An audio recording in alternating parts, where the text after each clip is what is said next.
Good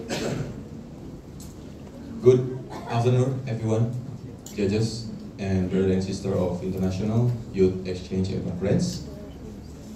I believe that everyone here will have a friend, and I have a friend too. Next slide. His name is Devan, and this is Devan's story. Devan is now kelas 2 SMP, dan dia berusia 14 tahun. Dia adalah orang yang baik, dan juga dia orang yang pendiam.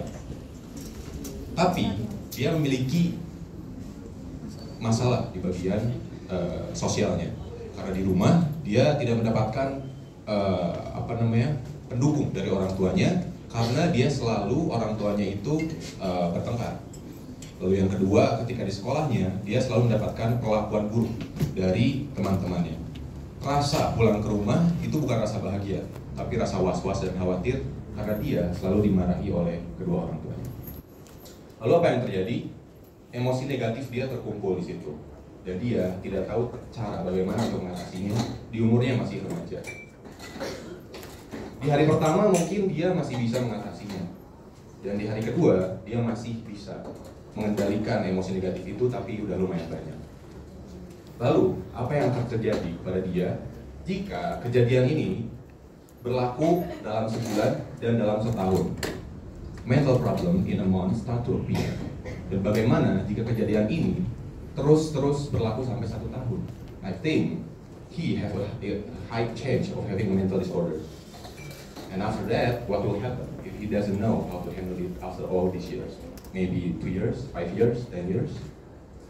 So I think it is so possible that bad thoughts will cross his mind to do something that shouldn't be done. Whether it's self-harm or something even more worse that we couldn't believe it.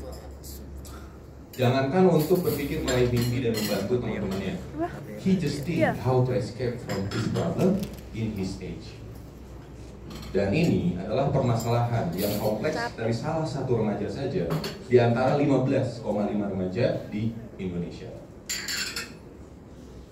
Baik, kemudian berikut prevalensi masalah kesehatan mental remaja menurut penelitian Indonesia National Adolescent Mental Health Survey yang dilakukan oleh Universitas Gadjah Mada, The University of Queensland, Johns Hopkins, dan juga didukung oleh Kementerian Kesehatan Republik Indonesia, di mana di dalam penelitian itu ditemukan bahwa 1 dari 3 remaja atau setara dengan 15,5 juta remaja di Indonesia mengalami masalah kesehatan mental dalam kurun waktu 12 bulan terakhir. Dan berikut adalah prevalensi masalah perilaku bunuh diri dan menyakiti diri sendiri berdasarkan penelitian yang sama, dan ditemukan bahwa lebih dari 80% dari remaja yang melaporkan perilaku bunuh diri dan juga perilaku menyakiti diri sendiri dalam 12 bulan terakhir juga mengalami masalah kesehatan mental. Next. Nah, padahal salah satu target SDGs atau lebih tepatnya pada indikator 3.4.2 adalah menurunkan angka kematian akibat bunuh diri. Oke, so Devan butuh bantuan kita. Masalah kesehatan mental yang Devan alami bukan hanya akan berdampak negatif pada dirinya dan orang-orang di sekitarnya, tapi juga bagi negara. Karena bonus demografis itu bagaikan pisau bermata dua, yang apabila dioptimalkan dengan baik, generasi muda akan menjadi kunci kemajuan bangsa. Namun apabila generasi muda tidak bisa produktif karena masalah kesehatan mental misalnya, ini akan menjadi defisit demografis. Karena indeks kesehatan mental mempengaruhi indeks pembangunan manusia, yaitu indikator untuk mengklasifikasikan negara sebagai negara maju atau negara berkembang atau negara terbelakang. Kemudian dilansir dari VOA Indonesia tahun 2019, rendahnya kesadaran akan kesehatan mental di Indonesia dipengaruhi oleh stigmatisasi dan miskonsepsi di masyarakat terkait penderita gangguan mental, sehingga dibutuhkan upaya untuk meningkatkan pengetahuan dan kesadaran masyarakat Indonesia mengenai kesehatan mental, kemudian untuk membantu melepaskan energi negatif di dalam diri penderita kesehatan mental, dan juga untuk membantu penderita masalah kesehatan mental untuk mengakses bantuan profesional. So, let us introduce you ice cream that help you release your negative emotions. So, what is ice cream? Ice cream adalah platform edukasi dan layanan psikologi yang hadir untuk meringankan beban mental Gen Z melalui metode katarsis atau pelepasan emosi negatif dan layanan konsultasi dengan psikolog atau psikologis untuk melahirkan generasi yang tangguh untuk Indonesia Emas tahun 2045. Kenapa ice cream ini? Program kita berfokus pada katarsis karena katarsis atau pelepasan emosi negatif ini merupakan solusi terbaik untuk menangani kesehatan mental. Nah, sudah ada bukti yang seperti yang dikatakan oleh Baron dan kawan-kawan pada tahun 2005 menyatakan bahwa katarsis merupakan instrumen yang efektif untuk mengurangi agresi yang bersifat terbuka.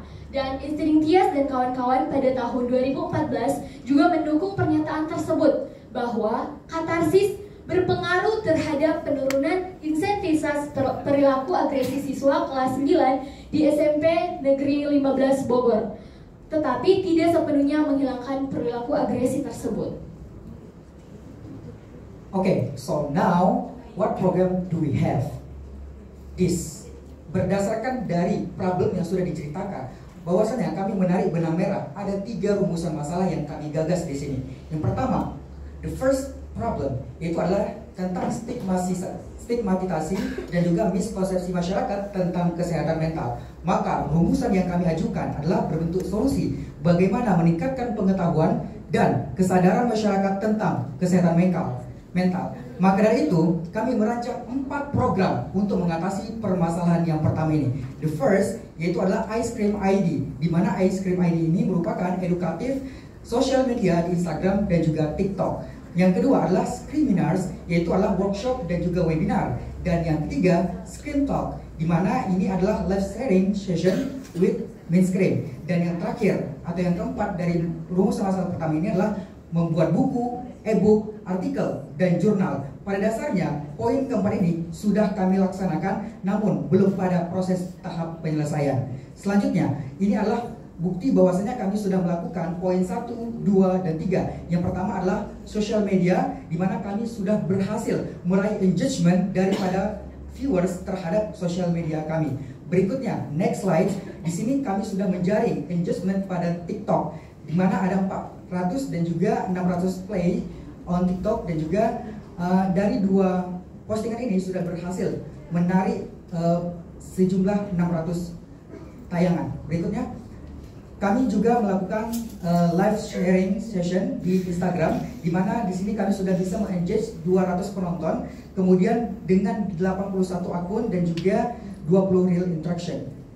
And next, di sini adalah kami sudah melakukan webinar, di mana webinar ini baru saja kami selenggarakan dan telah dihadiri oleh 40 peserta dari 56 pendaftar dalam 2 minggu promosi. Sehingga secara keseluruhan kami menarik 80% dari mereka ternyata merasa kepuasan dan juga merasa terbantu dengan adanya webinar ini. Mana buktinya? Ini buktinya.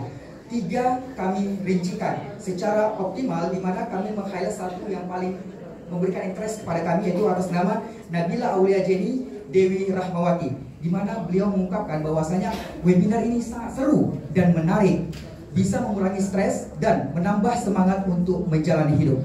Dengan demikian, kami merasa bersyukur bisa membantu mereka dalam bentuk edukasi webinar ini. The next problem, yaitu adalah permasalahan yang kedua, tentang emosi negatif di dalam diri seseorang yang muncul akibat masalah kesehatan mental. Maka rumusan yang kami ajukan sebagai solusi adalah bagaimana memfasilitasi orang-orang dengan masalah kesehatan mental melepaskan emosi negatifnya. Maka di sini kami menggagas 2 hal.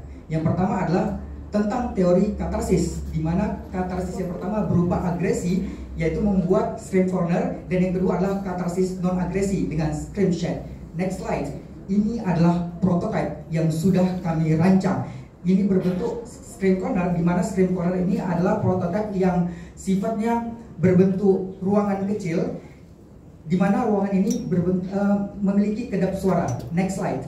Dan yang ketiga adalah problem tentang layanan atau bantuan kesehatan mental yang belum banyak diakses karena masih cukup tabu di masyarakat. Maka kami mengajukan rumusan tentang bagaimana menormalisasi dan memberikan akses layanan atau bantuan kesehatan mental dengan cara profesional.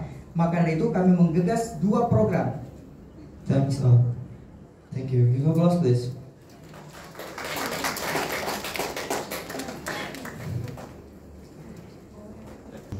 Kita yakin bahwa platform ini itu pasti dan beneficial kepada teman-temannya dengan proof bukti yang tadi sudah kita sampaikan, yaitu satu orang merasa semangat dalam hidupnya, itu satu orang bisa menginspirasi yang lainnya. Jadi saya rasa ini perlu dan harus kita teruskan.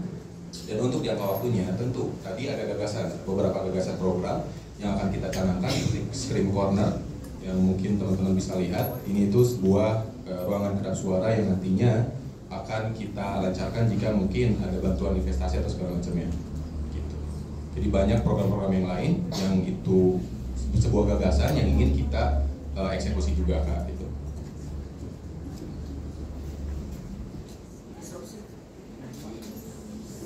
Izin menambahkan dan juga melengkapi serta membangun fondasi dari jawaban teman saya. Nah, pada dasarnya kami sudah menjaring satu komunitas yang berkaitan dengan psikologi. Dalam hal ini, kami sudah membangun kemitraan yang secara spesifik ini bisa memberikan pertumbuhan secara long term.